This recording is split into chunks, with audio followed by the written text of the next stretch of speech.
Bonjour les artistes, salut la compagnie. Alors j'avais vraiment très hâte de vous faire cette vidéo. Je vous teste enfin sur cette chaîne un objectif cinéma. Alors sur cette chaîne, il y a quand même pas mal de vidéastes et de manière générale, on a quand même tendance plutôt à utiliser des objectifs photo. Parce que oui, aujourd'hui, quasiment tous les parcs optiques que nous proposent les marques pour leurs DSLR et leurs boîtiers hybrides sont composés essentiellement d'objectifs photo. Alors que dans l'univers du cinéma, ça va pas être du tout ce type d'optique qu'on va utiliser. On va très souvent utiliser ce qu'on appelle un objectif cinéma, c'est-à-dire un objectif qui est conçu pour la vidéo. Alors pourquoi une telle frontière? Pourquoi très peu de vidéastes indépendants utilisent des objectifs cinéma? En tout cas, personnellement, c'est une impression que j'ai. Et bien tout simplement parce qu'il y a encore quelques années, un objectif cinéma, c'était financièrement inabordable. On peut parler de plusieurs milliers d'euros par optique, voire dizaines de milliers d'euros. Mais aussi, depuis quelques années, eh bien, on a quelques marques qui commencent à fabriquer des objectifs cinéma beaucoup plus abordables. Il y a par exemple IRIX ou IRIX, DZO Film ou encore Makey. Et justement, dans cette vidéo, je vous teste deux objectifs cinéma de la gamme plein format de chez Makey.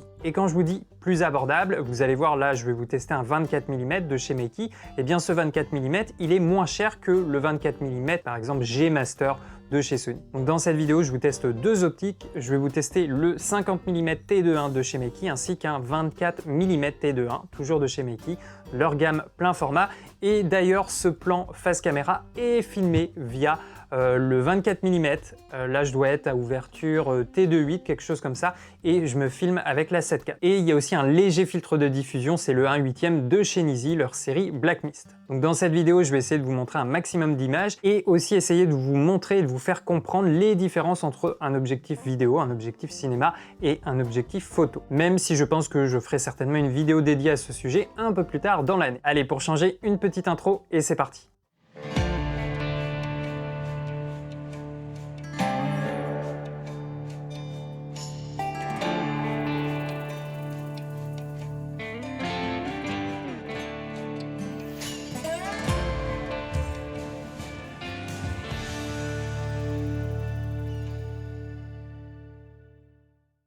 Alors déjà, je vous parle de la monture. Ils sont disponibles pour une grande majorité de boîtiers. On peut les commander en monture PL, en monture RF ou EF, en monture E pour la monture Sony, la monture L ou encore la monture Z pour les Nikon. Donc là, Makey, il cible vraiment plein de caméras différentes. Donc je l'ai dit, ce sont des objectifs plein format. C'est pour ça que là, je suis en train de me filmer avec la 7 IV. On peut également les utiliser bien sûr sur un boîtier APS-C, mais ils ont déjà une autre gamme justement d'objectifs cinéma pour les boîtiers APS-C. Donc autant se servir de celle-ci sur les pleins formats. Alors là, moi je les teste en monture EF. En fait, on s'est pas bien compris avec la marque. Au début, j'avais demandé EF, mais après j'avais changé parce que je voulais les tester sur la 7 IV. Du coup, ils m'ont envoyé du EF. Donc j'ai acheté une bague d'adaptation EF vers la monture Sony. J'ai vraiment pris une bague très basique, premier prix sur Amazon, c'est une bague de chez KNF Concept. J'avais pas besoin d'un truc haut de gamme parce que de toute façon c'est un objectif 100% manuel, donc j'ai pas besoin de communication électronique. Mais voilà, prenez quand même en compte pour ce test que j'ai utilisé un adaptateur. Peut-être que ça peut jouer légèrement sur l'image, donc je préfère vous prévenir quand même. Donc comme ça, j'ai pu vous tester ces deux objectifs avec le Sony A7 IV. Donc je rappelle, je vous teste un 24 mm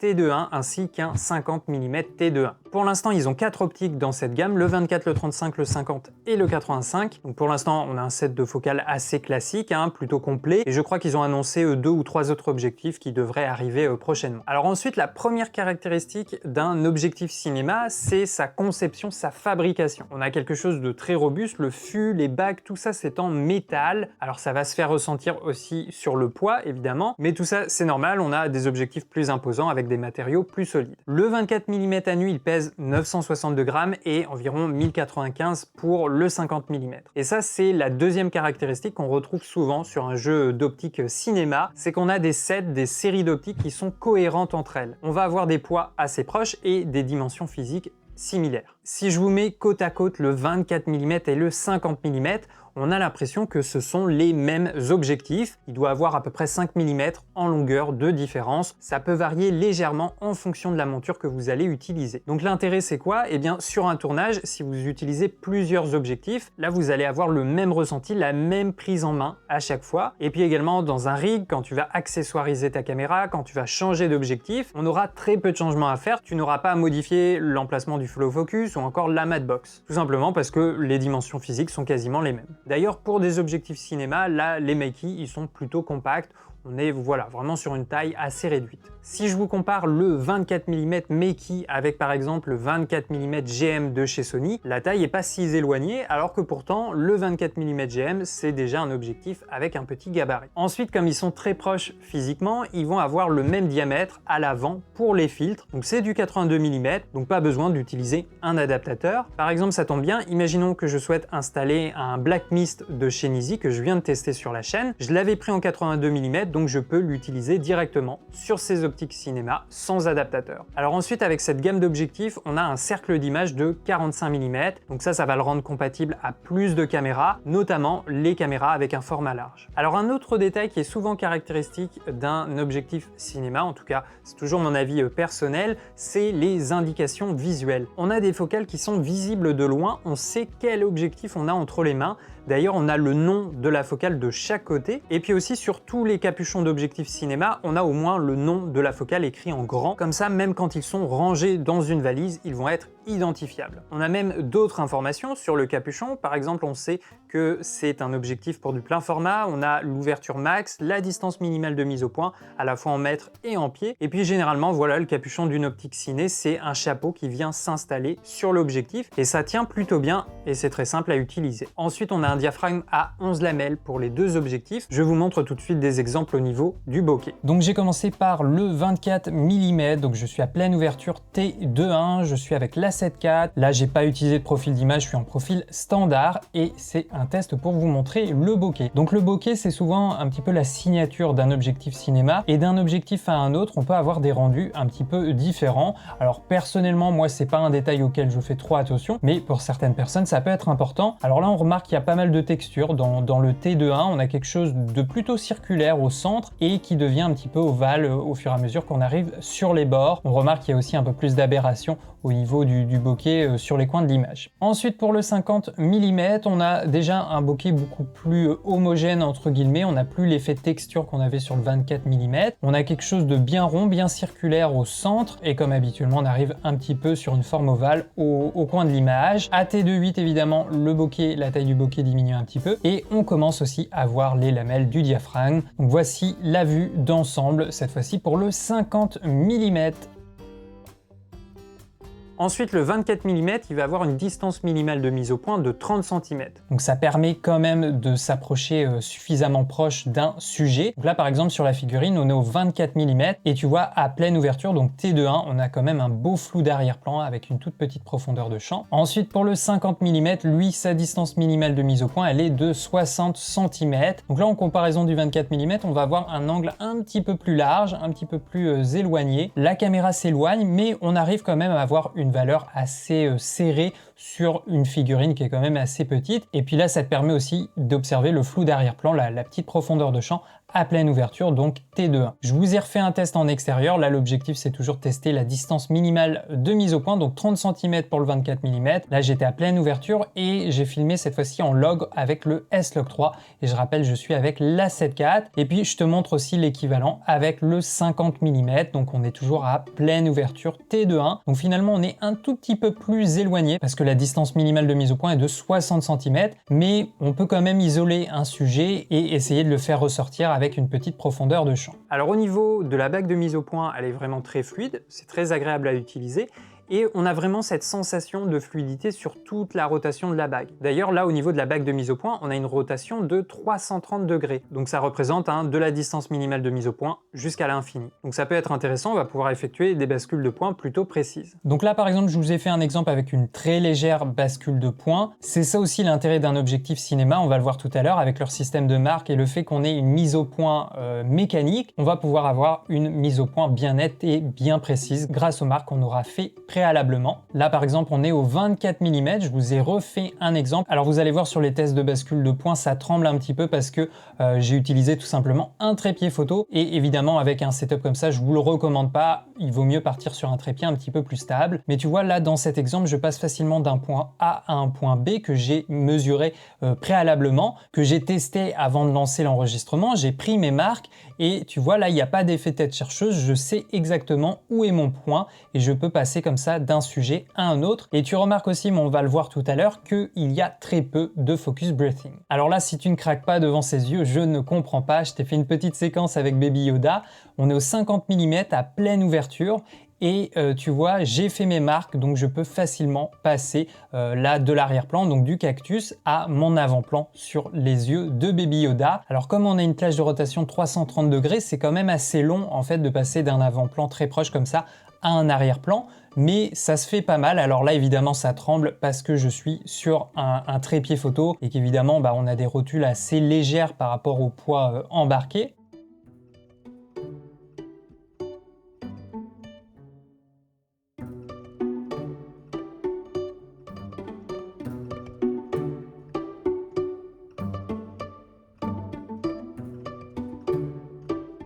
Alors, autre caractéristique propre à un objectif cinéma, on a des marques pour la mise au point en mètres et en pieds. Alors là, pour précision, on a plutôt un objectif destiné à un opérateur solo, tout simplement parce que les marques de mise au point sont faites pour être lues d'un seul côté, le côté de l'opérateur. Et pour l'ouverture, pareil, on a les marques que sur la gauche de l'opérateur, donc on aurait un objectif un peu moins adapté pour un assistant opérateur. Ensuite, l'autre intérêt d'un objectif cinéma, c'est que la bague de mise au point et la bague du diaph, elles sont dentées, elles sont crantées. On n'a pas besoin d'utiliser un anneau d'adaptation avec des dents, justement, pour utiliser un follow focus, comme c'est très souvent le cas avec un objectif photo. Là d'ailleurs on a un pitch gear de 0,8, donc c'est une valeur un peu standard. Ça correspond à la largeur des dents de la bague, et 0,8, voilà, c'est une valeur standard qui sera compatible avec quasiment tous les follow focus. Donc vous l'avez compris à ce stade, je pense, ce sont des objectifs qui sont entièrement manuels. Il n'y a pas de communication électronique entre l'objectif et le boîtier. Donc ça veut dire qu'on n'a pas d'autofocus et qu'on ne peut pas contrôler l'ouverture à partir de la caméra. Et c'est tout à fait normal pour un objectif cinéma, et c'est même un avantage parce que le point se fait manuellement, et du coup là on a un objectif avec un système de mise au point mécanique ou encore linéaire. Ça veut dire quoi? Tout simplement quand on bouge la bague de mise au point, on a un groupe de lentilles qui se déplace physiquement dans l'objectif. Donc ça permet de régler précisément une bascule de mise au point d'un point A à un point B. Et ça ne changera pas, ça correspondra toujours aux marques, aux indications sur l'objectif. Et l'intérêt, bon, on l'a vu, on peut faire des marques, mais c'est aussi qu'on va pouvoir utiliser la mémoire musculaire. Et ça, c'est pas possible avec un objectif photo qui utilise un système de mise au point, ce qu'on appelle focus by wire, c'est une mise au point électronique. Le point, la rotation de la bague n'est jamais la même, et en fait l'évolution du point évolue en fonction de la vitesse à laquelle tu tournes la bague de mise au point. Et ça, c'est le problème avec les objectifs photo quand on souhaite utiliser une mise au point manuelle. Tout simplement parce que le focus by wire, il est conçu pour améliorer la réactivité de l'autofocus. Alors ensuite, une autre des caractéristiques propres à un objectif cinéma, c'est le faible focus breathing. Ça veut dire que la focale ne va pas changer quand on va modifier le point. Alors quand on commence dans la vidéo, c'est pas forcément un détail, un paramètre auquel on fait attention, mais plus tard, ça peut être intéressant de vérifier un petit peu l'intensité du focus breathing sur votre objectif photo, parce que généralement, il est assez marqué. Alors là, je vous ai testé le focus breathing au 50 mm. Bon là, ça tremble quand même pas mal, mais en regardant un peu les bords d'image, on peut vérifier s'il y a cet effet un peu de respiration au niveau de la focale. Alors ensuite, j'ai refait un test au 24 mm. Tu vois, j'ai mis avec des petits bouts de gaffeur, j'ai mis des marques de référence au coin de l'image. Et l'idée, c'est de regarder ça et de vérifier si les marques sortent ou non du champ, si elles se déplacent. Donc là, avec le Makey, il y a un léger décalage, mais voilà, on a un focus breathing quand même assez léger. Et puis après, je vous ai fait le test avec le G Master de chez Sony. Et là, la différence est flagrante. On a cet effet de respiration au niveau de la focale. On a du focus breathing avec, de manière générale, de toute façon, les optiques photo. Et là, c'est le cas du GM. Ensuite, une optique ciné, elle a toujours une bague pour contrôler le diaphragme. Alors ça commence à être aussi le cas de certains objectifs photo. Par contre, la différence avec les objectifs cinéma, c'est que la valeur du diaph n'est plus donnée écrite en F, qui est le symbole, je rappelle, qui représente l'ouverture du diaphragme, mais on va parler maintenant de facteur de transmission qui est représenté par la lettre T. C'est pour ça que là, sur nos objectifs, il n'y a pas écrit F, mais il y a écrit T21. Alors je vais pas rentrer dans les explications entre l'ouverture du diaphragme et le facteur de transmission, mais sachez juste que, grosso modo, la valeur T est plus précise et qu'elle correspond exactement à la quantité de lumière qui vient toucher le capteur.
Je vous ai fait également quelques exemples pour tester le flair. J'ai commencé au 24 mm à pleine ouverture et là j'utilise une lampe torche. Je fais des allers-retours en passant devant la lentille et on remarque qu'il y a quand même pas mal de flair, mais uniquement où le rayon touche vraiment la lentille en direct. Autrement, le flair est plutôt contenu et il y a assez peu d'images fantômes, sauf au moment où le rayon arrive vraiment sur la lentille. Et là, le flair a tendance à s'étendre un peu sur toute l'image avec pas mal de voiles. Ça va diminuer légèrement en fermant l'ouverture, mais il est quand même assez présent de la même manière. Alors je vous ai fait aussi un exemple en vue d'ensemble. Alors là c'est pas évident de regarder tout à la fois, mais après je vous ai fait un arrêt sur image juste au moment où la lampe torche est vraiment axée sur la lentille. Et là on remarque effectivement que en fermant le diaph, ça a tendance à réduire un petit peu le flair. On a peut-être un peu moins d'images fantômes, mais il est quand même assez présent avec cet objectif. On a une sorte de halo un petit peu global, un peu diffus comme ça. Alors au 50 mm, je trouve que c'est encore un peu plus marqué qu'au 24 mm, principalement quand la torche est vraiment axée sur la lentille de l'objectif. On va avoir un petit peu d'image fantôme également, notamment parce que là je suis un peu désaxé par rapport à tout à l'heure. Et vous allez voir qu'en fermant l'ouverture, là ça diminue assez peu. Peut-être l'image fantôme se réduit un petit peu, mais le flair en lui-même est quand même assez présent. Donc je vous ai testé plusieurs ouvertures, T2.1, T2.8, T4, T5.6. Alors au fur et à mesure qu'on ferme le diaph, on a le flair par contre qui change un petit peu de forme. On arrive petit à petit sur une étoile. Alors je vous ai remis la comparaison avec la vue d'ensemble. Donc là encore, ça peut vous donner comme ça une idée un petit peu du flair avec cet objectif. Il faut également bien prendre en compte que j'ai utilisé un adaptateur et je ne sais pas si ça a un impact important sur le flair. Peut-être que ça joue, peut-être que non. Donc n'hésitez pas surtout à regarder d'autres reviews pour vous faire un avis un peu global. Alors je rappelle, là je n'ai pas utilisé de pare-soleil de système de Madbox. C'est vraiment voilà l'objectif à nu et j'utilise également un adaptateur pour passer de la monture EF à la monture E. Et justement après j'avais refait un test en extérieur où il y avait le soleil qui arrivait en contre et là il y avait vraiment des rayons qui tapaient directement sur la lentille. Et là au 50 mm tu vois on a un voile général global dans l'image. Donc on a un petit peu de flair mais surtout on a ce voile qui vient un petit peu parasiter l'image. Donc là c'est quand même très important. Mais après j'avais fait le test justement en plaçant juste la main juste devant l'objectif. Et bien là le voile disparaissait. Donc je vous recommande de vous faire un petit setup et par exemple d'utiliser une Madbox pour avoir un pare-soleil et éviter ce genre de situation. Au 24 mm, tu vois là c'est quand même moins présent. Pourtant là il me semble que les rayons du soleil tapaient dans la lentille, mais là le voile est moins présent. On a un petit peu d'image fantôme, un peu de flair au-dessus, avec légèrement de voile à ce niveau-là, mais ça reste quand même assez léger, en tout cas beaucoup moins marqué qu'au 50 mm. Et puis là j'ai encore un autre exemple, on a le soleil un petit peu en haut à droite sur le côté, on a un petit peu de flair, on voit un petit peu les images fantômes, mais ça reste quand même assez léger. Là c'est beaucoup moins impactant que le cas de tout à l'heure avec le 50 mm. Alors ensuite au niveau des distorsions au 24 mm, on en a un petit peu, là on peut observer une distorsion en barillet, c'est quand même assez léger sur un plan standard classique, je pense pas que ça va trop se remarquer. Et puis au 50 mm, voilà on a peut-être une légère distorsion en barillet également, mais ça reste vraiment là très subtil, encore plus subtil par rapport au 24 mm, donc pas trop de problème à ce niveau-là. Alors je vous ai fait un test au niveau du vignettage, donc là on est au 50 mm, on est à pleine ouverture à T2.1 et on peut observer un petit peu de vignettage, c'est pas énorme mais il y en a un petit peu à pleine ouverture. À T2.8 il s'est déjà pas mal adouci, on a beaucoup moins de vignettage. À T4 c'est la même chose, là on a une image quasiment homogène avec très peu de vignettage et à f5.6 on va en avoir encore moins, donc pas trop de vignettage pour le 50 mm.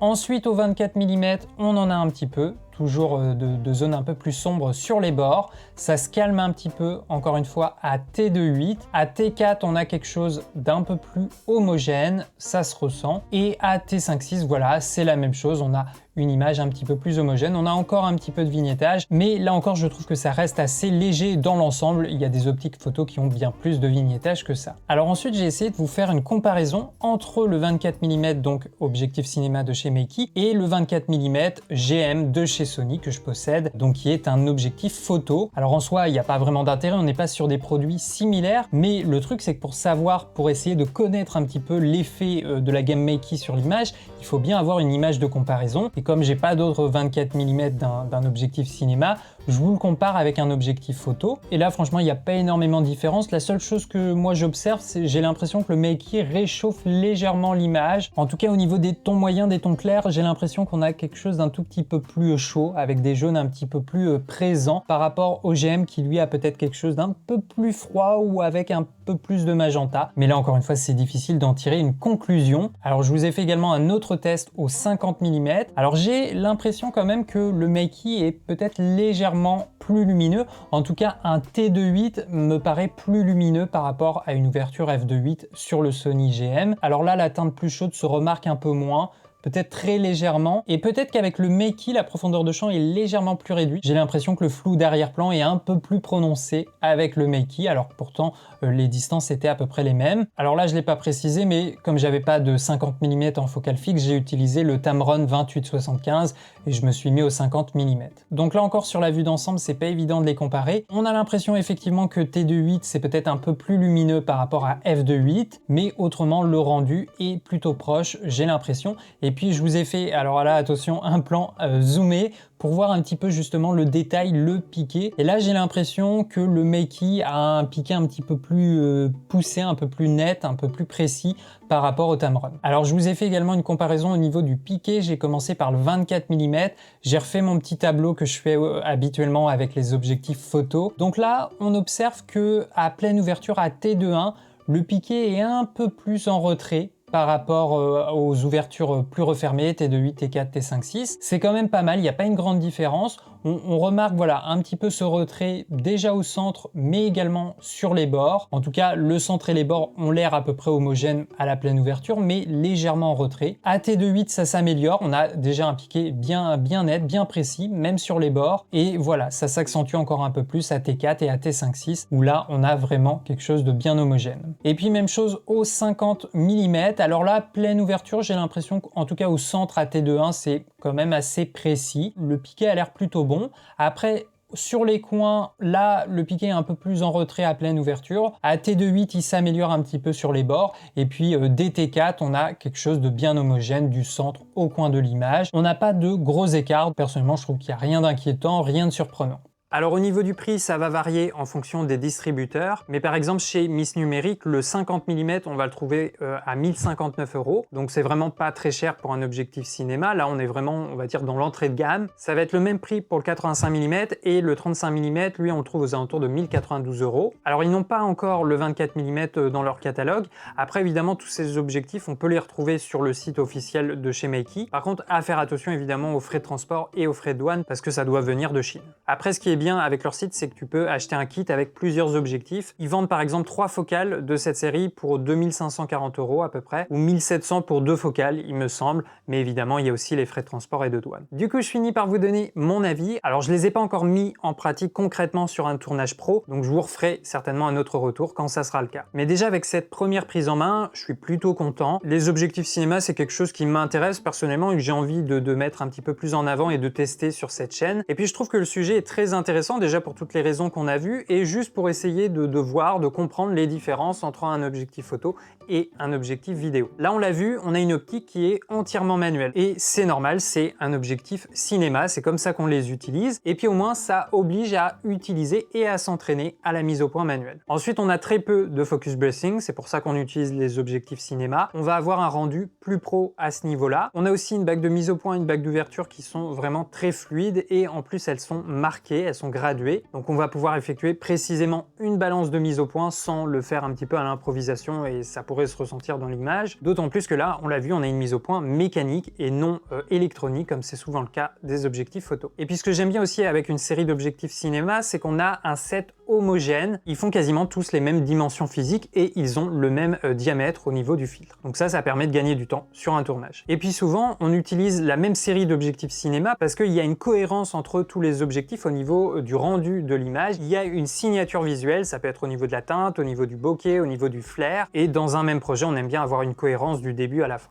Alors maintenant, vous dire que ces Meiki plein format ont un rendu vintage, un rendu un peu moins numérique, pour l'instant, pour moi personnellement, c'est un peu trop tôt, je serais pas capable de vous le dire. Il y a quelque chose que j'aime bien au niveau de l'image, il y a un look, il y a quelque chose, mais il faudrait que je fasse beaucoup plus de tests et surtout des comparaisons pour essayer de voir visuellement. Moi, j'ai besoin d'analyser, de mettre deux images côte à côte et tout simplement d'essayer de voir les différences. Sinon, c'est très difficile, sans image de référence, d'observer les qualités et les défauts d'une optique. Après, peut-être que vous, déjà, à travers les exemples que je vous ai montrés, ça vous suffit, ça vous donne déjà une idée un petit peu de ce qu'on peut faire et du rendu qu'on peut obtenir avec ces objectifs. Et si c'est le cas, tant mieux pour vous. Alors, ces objectifs, à qui ils s'adressent, à qui je les conseillerais? Eh bien, clairement, pas pour tout le monde. Si vous êtes débutant en vidéo, je vous recommande peut-être pas un objectif cinéma parce que voilà, on a vu, il n'y a pas d'automatisme. C'est 100% manuel, donc mise au point manuel, il n'y a pas d'autofocus. Et puis en soi, c'est aussi des objectifs plus lourds, plus encombrants. Donc il faut aussi apprendre à gérer tout ça. D'ailleurs, je pense que ça peut être bien aussi de les accessoiriser. Déjà, si vous faites tout ce qui est plan fixe sur un trépied, il faut complètement oublier, je pense, le trépied photo. Vous l'avez vu dans mes exemples, ça va trembler si vous faites des bascules de mise au point, à moins d'avoir une grosse rotule avec quelque chose de bien verrouillé, mais j'aurais tendance à plutôt vous conseiller un bon trépied vidéo avec une rotule vidéo. Et puis après, ça peut aider aussi d'utiliser un follow focus, tout simplement pour éloigner un petit peu la main de l'objectif et éviter de transmettre des vibrations. Et puis on peut aussi utiliser une base avec des tiges rod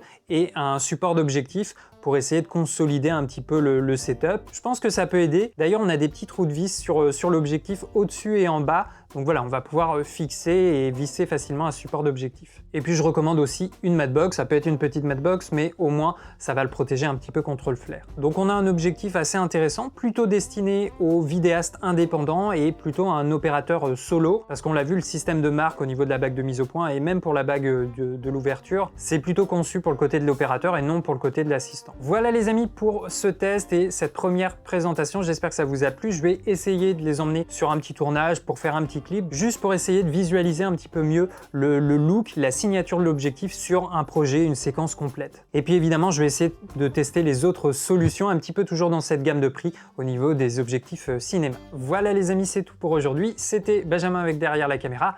Ciao!